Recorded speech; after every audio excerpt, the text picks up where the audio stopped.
Happy Saturday! This morning I gave a garden talk at a local library in St. Johnsville, and I wanted to share a couple of tips from that talk that might help you save some money in your garden. The first one is to figure out what you can grow from seed.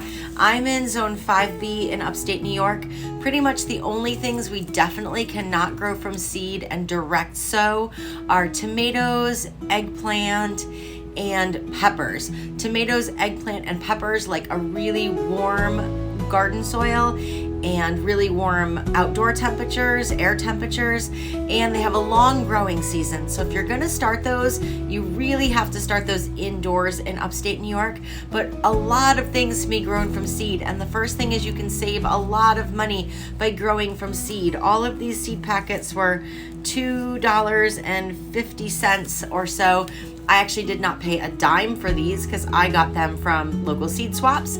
I highly recommend checking out seed swaps as a way to get some free seeds. They're wonderful events where people bring seeds they don't need to share, and you can take seeds that you might use in your garden to give them a try. So although these packets would have been only about $2.50, if I bought them, I didn't pay anything for them. But if I did buy them, $2.50 for a package of many seeds is still a lot more economical than buying the plants. So check out seed swaps in your area.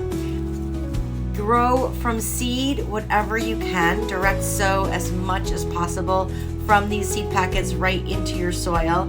And also look for perennials. So all of these herbs, I have chives, I have dill, I have spearmint and oregano, and all of these are things that are perennial, which means they're gonna come back year after year after year.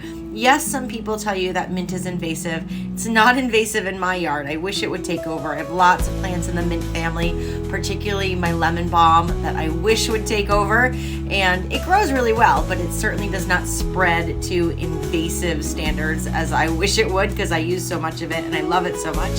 And I'd actually really rather be harvesting a spreaded mint than I would just to be pulling a weed. But if you're concerned about that, container gardening is the way to go with your mint family.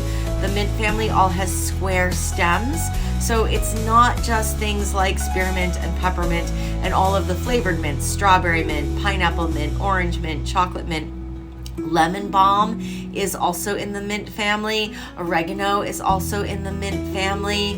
And motherwort, which is another great medicinal herb, also in the mint family. So anything in the mint family has the potential to spread, although it doesn't where I am. It might where you are. So you might want to container garden those. But if you pick up seeds that are perennial, they're going to grow back for you year after year after year.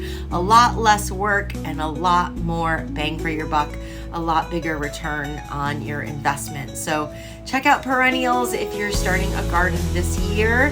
Again, check out seed swaps for free seeds, and as much as you can, grow from seed rather than purchasing plants. Let me know how your garden is growing this year or what you're excited to plant. Take care, beautiful friends.